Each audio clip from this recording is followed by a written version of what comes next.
खरं तर आमच्या घरचं वातावरण साहित्यिक असलं तरीही मला थिएटरचा पण वारसा मिळाला आईकडून. म्हणजे तिचे खूप चांगले मित्र होते सत्यदेव दुबे, जे म्हणजे प्रायोगिक रंगभूमीची चळवळ होती त्यात अगदी अग्रेसर होते.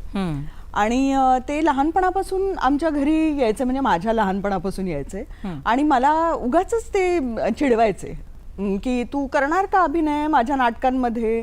आणि मी म्हणायची नाही नाही, मला अजिबातच रस नाही. आणि खरंच रस नव्हता. बराच काळ म्हणजे मी माझ्या कॉलेजमध्ये मानसशास्त्राचं प्रशिक्षण घेत होते. साधारण सेकंड इयरच्या वेळेला तेव्हा आमच्या कॉलेजमध्ये एक अंधेर नगरी अनभुज राजा नावाचं एक नाटक केलं ज्याच्यामध्ये 13 गाणी होती. तर मी संगीत मंडळचा हिस्सा होते झेवियर्स मध्ये. तर त्या संगीत मंडळच्या सगळ्या मुलांना त्यांनी बॅकग्राऊंड वोकलसाठी बोलावलं होतं. आणि नाटक बघता बघता मला एकदम असं वाटायला लागलं की हे काय माध्यम आहे, नाट्य.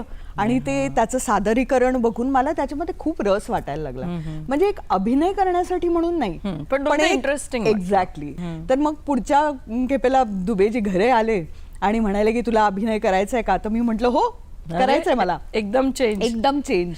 तर ते म्हणाले अरे वा. आणि त्यांनी मला एका कावळ्याची भूमिका दिली.